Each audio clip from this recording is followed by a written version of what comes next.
Copyright disclaimer.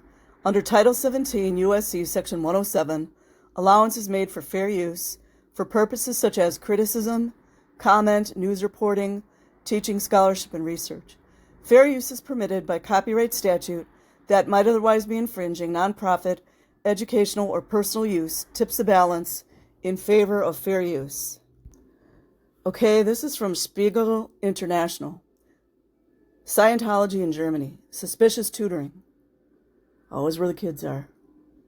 Scientologists are taking advantage of Germany's education problems for their own ends. They are luring weak students. Children. By providing after-school tutoring, education authorities in Germany are on alert. Guido Kleinhubert, dated 6/22/2006. The Church of Scientology in Hamburg. The ad on a supermarket notice board in the city of Essen was aimed at all the parents in the neighborhood. Right nearby there was an alternative school, where learning was still fun. Sounds just right, thought one dad, who is now reluctant to give his name out of sheer fear. He took down the phone number of the school, and that same evening arranged some after-school tutoring for his daughter.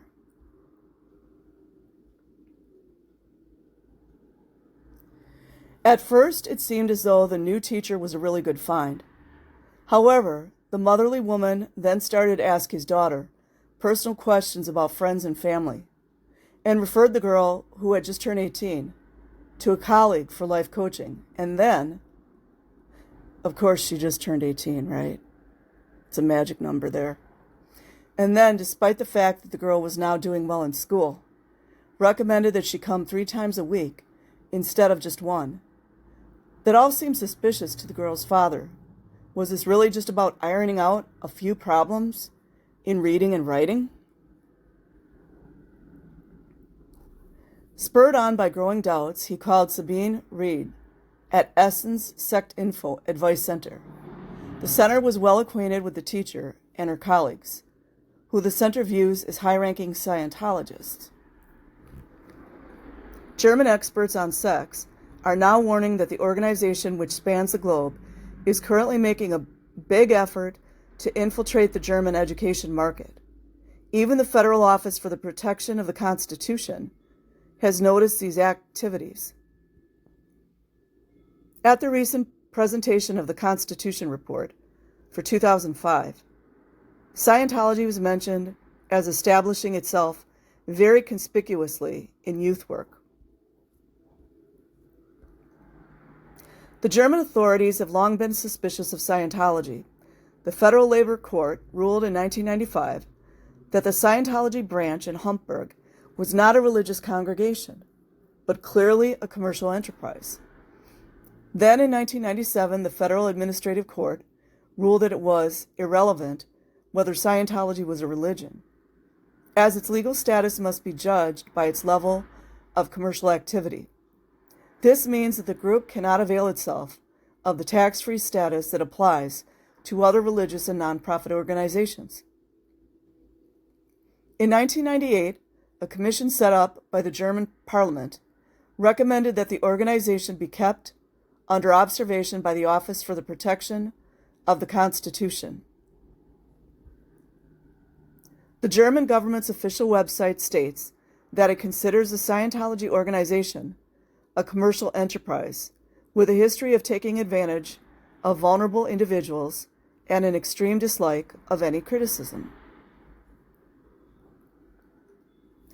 Over the past few months, Reed, an educational expert, has learned of 20 new after-school tutoring centers that are run by Scientologists in Frankfurt, Hamburg, Stuttgart, and elsewhere.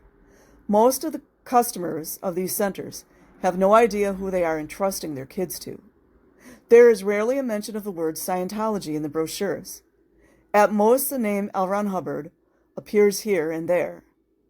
The founder of Scientology thought of children as nothing other than adults in small bodies.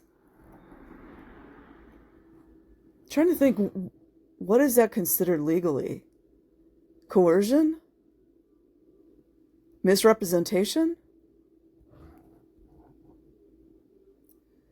The letter that was sent to the teachers in the small town of Butzbach seemed harmless. They were warmly invited to the opening of a learning house, an institution run by a Scientologist married couple.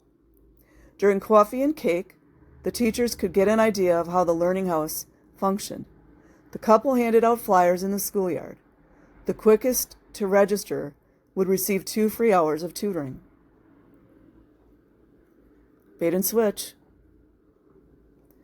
Alarmed by similar advertising, Bavaria's education ministry sent an urgent message to all school directors. Imagine that the United States can't get this, right? In the future, parents and teachers should carefully examine who is hiding behind these kinds of education offers.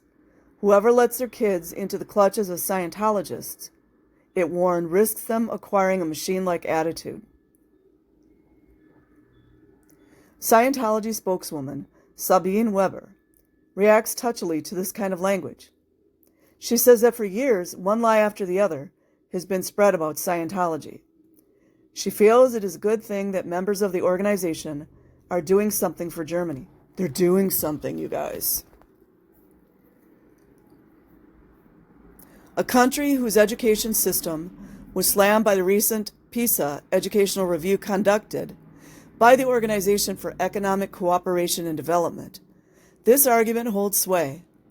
Weber's fellow Scientologist, Dominique Boyer, who advises the Butzbach Learning House, talks about a good response. The number of students that we are teaching is increasing, he says. They always say they're increasing. The reality is that the tough competition in today's knowledge society has led to a huge offer of educational services. Every third German child is pairing up with a tutor or attends one of approximately 3,000 after-school centers. But who is assessing the quality of these centers? Werner Kitzinger, director of Stuttgart-based Action on Education Information, complains that because these centers do not come under the control of the school board, anyone can establish one. He has been demanding a kind of certificate for these centers for years, but up until now, with little success. I will leave a link in the description box. Like and subscribe if you choose. Otherwise, have an amazing day or night, wherever you are. Peace.